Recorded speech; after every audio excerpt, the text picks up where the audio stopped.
Hey everyone, quick tip here for you. We're working on our X-Cub and we're at the point where we're installing the gas engine. Now, we're looking at our gas engine mount, the actual, where you mount the engine up to the firewall, and the engine that they have you using in the manual, the pre-drilled holes do not match up with the template for our engine. So you can see on the template we downloaded from DLE, the holes, if you actually line it all up, the holes will be too close to the existing holes.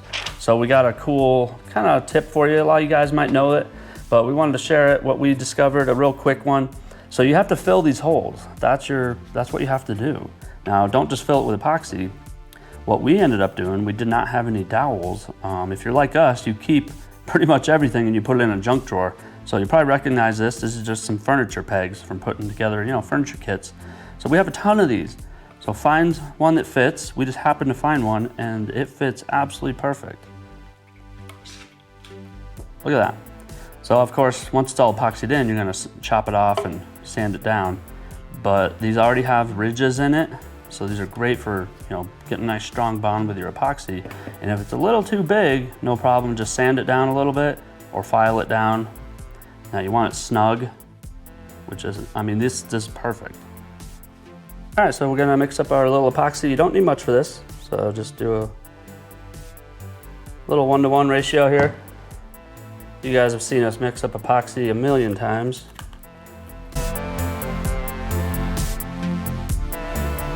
We got our epoxy here. It's pretty easy. So what you wanna do is you always wanna get some epoxy into the hole first. So get a nice coating in the hole.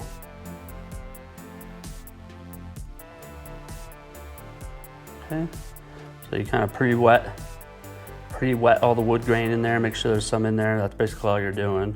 Looks good. Grab your first peg. Like always, working with epoxy gets a little messy. So we're just gonna put some on the peg itself. And once you got it nice and epoxied up, it actually goes in even easier. So there we go. So we got that. That's good for now. And then once it's all dry, we're gonna be sanding and making this nice and flush. All right, let's do the other one real quick. So same thing.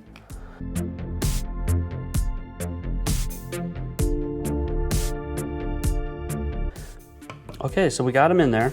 So now while this is still wet, what you can do to save yourself some sanding is just kind of push it through to make it flush on the front. So I leave it a little proud, just a little out, so you can really get a nice flush sand, because you gotta sand it flush anyway. And then what I'll do is take a little bit of epoxy here and just make sure the last bit of gap is filled. There we go.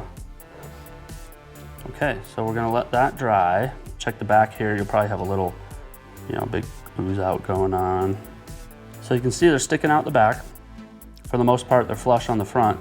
So we're just gonna set this aside and let it dry. Okay, so your epoxy's all dry. We have to go prep the motor mount so we can actually drill the new holes. So we got a little bit of a proud kind of epoxy hump here. So we'll sand those flat. And then on the back, we got these big nubs sticking out. So we have to trim those off too, because the mounting washers for the bolts, these will interfere with them. So we're gonna go prep this new motor mount.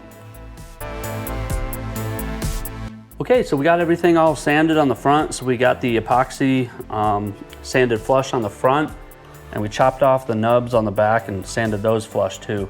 So the mounting washers on the back will sit nice and flush. All right guys, so now you are ready to put your new template on and drill out your new holes. So we got a nice kind of fresh motor mount, if you will. Thanks for watching everybody. We just wanted to show you this quick tip on how we dealt with that problem.